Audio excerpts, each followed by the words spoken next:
Flashback 106 degree জ্বর আউনের একটু আগে আমি 42 ডিগ্রি সেলসিয়াস তাপমাত্রার নিচে খাইয়া এরকম নাচানাচি করতেছি আম ভর্তা খাওয়ানোর লেগে। তারা যারা জানতে চাইছিলেন যে আমি সুস্থ আছি কিনা, তো আলহামদুলিল্লাহ আল্লাহ তাআলার রহমতে আমি এখন সুস্থ আছি মোটামুটি। তো আসসালামু আলাইকুম, আমি আপনাদের নসুন্দি রাফা। কেমন আছেন আপনারা সবাই? করতেছি আপনারা সবাই অনেক ভালো আছেন আলহামদুলিল্লাহ, আমিও আল্লাহ তাআলার রহমতে অনেক ভালো আছি। কে ভিডিওটা আপনারা কেডা কোন জায়গা থেকে দেখতেছেন অবশ্যই কিন্তু কমেন্ট করে জানাইতে ভুলবেন না। আসলে একটা বিষয় কি জানেন, অসুস্থ হইলে বুঝুন যে সুস্থতা আল্লাহ তাআলার কত বড় নেয়ামত। গলা এখনো অনেক ভাঙ্গা আর আমার শরীরের জ্বর কমছে কিন্তু এখনো জ্বর রয়ে গেছে। জ্বরটারে আমি আরো বাহবা দিছিলাম এই রোদের মধ্যে ছাদের মধ্যে বয়ে বয়ে আম ভর্তা বানাইয়া, ঠিক আছে? মানে আমি একটু শখ করে যে একটু ভিডিওসও বানাবো না, একটু আলোর মধ্যে পড়লে ভিডিওটা সুন্দর হইব, ওটা তো ছাদে বয়ে খাওয়ানোর জিনিস। এইগুলা ভাবতে ভাবতে আমি ছাদের মধ্যে জায়গা টুংটুঙায় যে ওই জায়গায় যাই আমি আম ভর্তাটা বানাবো। আর আজকে আম ভর্তাটা বানাবো একটু ইউনিক ভাবে। চিন্তা করবার যাই আমি আমার জীবনে কাল নামায় এই ভর্তা খাওয়ানোর 3 থেকে 4 ঘন্টা পরে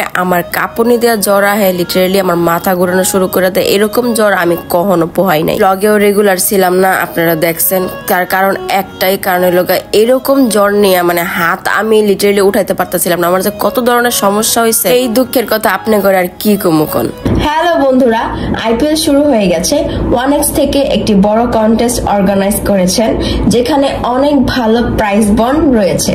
কন্টেস্টের ডিটেলস 1x এর অফিসিয়াল ওয়েবসাইটে এসে গেছে আর পুরো টুর্নামেন্টের সময় জুড়ে এটি চলবে, যেখানে আপনি Samsung Galaxy S23 ultra, Apple watch series 9 জেতার সুযোগ পাচ্ছেন। আর সব থেকে বড় সারপ্রাইজ হলো টাটা নিক্সন কার্স। আমি সাজেস্ট করছি আপনি নিচে দেওয়া লিংকে ক্লিক করে সাইটে রেজিস্টার করুন। আইপিএল ম্যাচের উইনার কে হবে সেটার ভবিষ্যৎবাণী করুন এবং অপেক্ষা করুন। আপনার জেতার চান্স বাড়ানোর জন্য আপনি আমার দেওয়া প্রোমো কোড 1JIMP ব্যবহার করতে পারেন, যেখানে আপনার প্রথম ডিপোজিটের উপরে আপ টু 33,000 টাকা বোনাস পাবেন। তাহলে আর দেরি কিসের, এখনই 1x এর সাথে যুক্ত হন এবং আরো বেশি করে জিতুন।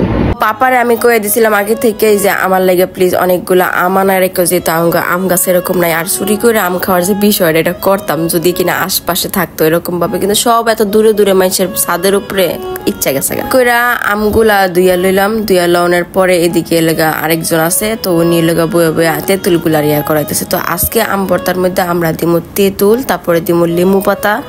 দুপুর বেলা এই আম ভর্তা খাওয়ানোর যে একটা ক্রেভিংস, ঠিক আছে, যে একটা মজা, এগুলা মনে হয় না আর কোনো কিছুর মধ্যে আছে। কে তো ঠাড়া পড়া রোদটা মাথার উপরে, তার মধ্যে এলাকা এরকম আম ভর্তা খাওয়ানোর চিন্তা তারা ওই আমার যে জ্বর শরীরে আমি এটা ভুলে গেছিলাম।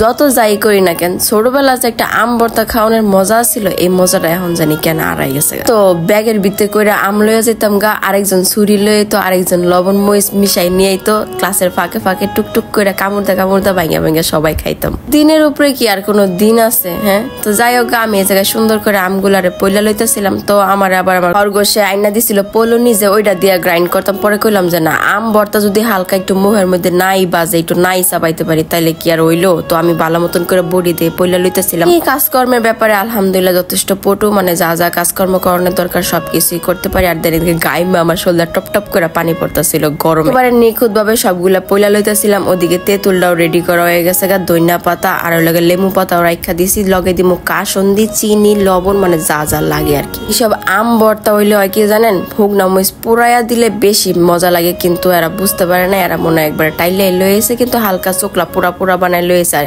আমরা এত জৌড়া চুক্কা আর বাহিরে। আর এই কয়দিন আমি অসুস্থ থাইকা আমি নিজের প্রপারলি টাইম দিছি, আমি অনেক অনেক অনেক রেস্ট করছি আলহামদুলিল্লাহ। আমি মনে হয় পুরা রোজার মধ্যেও এত রেস্ট করতে পারি নাই। মিলাইয়া এখন আলহামদুলিল্লাহ অনেকটাই সুস্থ আছি। শরীর একটু দুর্বল আছে, এটাও ঠিক হয়ে যাবে, ব্যাপার না। আপনার দোয়া রাখেন আমার জন্য। রেগুলার ভ্লগ আইতে থাকবো, আপনারা দেখতে থাকেন। তো এই জায়গায় আমগুলা পলা হয়ে যাওয়ার পরে আমি যে লেবু পাতাগুলা কচি কচি লেবু পাতাগুলা গাছ থেকে পারছিলাম, এইটি ভালো মতন পয়লা লইতেছি। আর ধনিয়া পাতা লেবু পাতা দেওয়ানের লাগে এত বালা একটা গেরা নাইবো বলার বাইরে, এটা খাইতে একটা অন্যরকম ভাল লাগবো। তো আমার সবকিছু প্রিপারেশন নেওয়া শেষ, এখন জাস্ট খালি মাহানের পালা। জানি না কার কার লোভ লাগতেছে, কিন্তু আমি যখন আবারও ভয়েসটা দিবার যেতেছি তখন আমার মানে জিব্বাতে টলটল করে পানি পড়তেছে যে আমি যদি আয়ুষ আরেকবার এই ভর্তাটা খাইতে পারতাম, কিন্তু ওই যে প্রথমবার যে টেস্টটা পাইছে এটা তো আর এখন আইবো না। তারা এক কথায় অনেক অনেক অনেক ভালো হয়েছিল, যেহেতু ভিডিওটা অনেকদিন পরের, কারণ এটা বানানোর পরে পরে আমি অসুস্থ হয়ে গেছিলাম গায়ে। জাল আমি অতিরিক্ত লই না, কারণ আমি তো অনেক বেশি জাল খাই আপনারা জানেন, তো একটু কম করে লইছি, কারণ যেহেতু খরগোশরাও খাইবো, মুখ টুক পুইরা যাবো গা যেই জাল।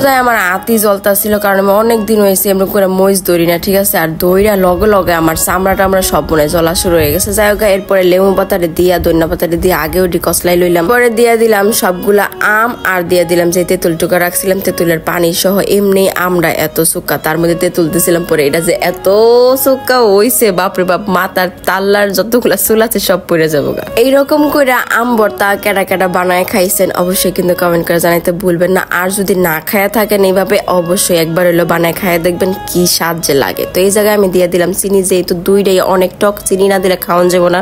দিয়ে দিতেছিলাম কাসুন্দি, কারণ কাসুন্দি ছাড়া আম ভর্তা কাইন্ড অফ বেকারদের মধ্যে বইয়া, কিন্তু হালকা বাতাস বইতেছিল আশপাশে, খুব ভালো লাগতেছিল। তো সব মিলাই এনভায়রনমেন্ট প্লাস এলাকা যে খাওয়ানটা বানাইতেছিলাম মানে সবকিছু জানি মিল লাগেছে। এই পর্যায়ে আঙ্গ ভর্তা বানানি শেষ, আমরা জনে জনে ভাগাভাগি কইরা উলাইতেছিলাম কেডা কত্তানি খামো ভাই। আমি এমনি ভর্তার অনেক পাগল, আর আমার শরীরে জ্বর, তারপর আমার ভর্তাটা অনেক বেশি ভালো লাগতেছিল। আর এই সময় এসব ভর্তা বাড়তি ভালোই লাগে। অবশ্য আমার জাল জল একবারে খাইবার পারে না, হের কাছে এই ভর্তাটা এত স্বাদ লাগতেছিল। তো আম্মু পাপা আমরা যারা যারা ছিলাম সবাই খাইছি, আর আলাদা করে একটু রাইখাও দিছিলাম। আজকের ভর্তার রেসিপিটা যদি আপনার কাছে একটু হলো ভালো লাগে তাই অবশ্যই কিন্তু পেজটা একটু লাইক ফলো কইরা দিবেন, ঠিক আছে। আর ইনশাআল্লাহ এখন থেকে ডেইলি ভ্লগ আইবো, ঠিক আছে। তো আপনারা কেউ মিস করেন না, আর ভর্তার রেসিপিটা এনজয় করতে থাকেন। আর যদি এটা দেখে খাইতে মন চায় এখনই যায় বানায় খান। আর যদি এরকম ভাবে বানান আমার লাগে অবশ্যই কিন্তু এই ভিডিওর কমেন্ট বক্সে শেয়ার করতে একদমই ভুলবেন না, আমি দেখে অনেক বেশি খুশি হমু। তো আপনাদের লগে নেক্সট কোনো ভ্লগে আবারও দেখা হয়ে যাবো গা। আর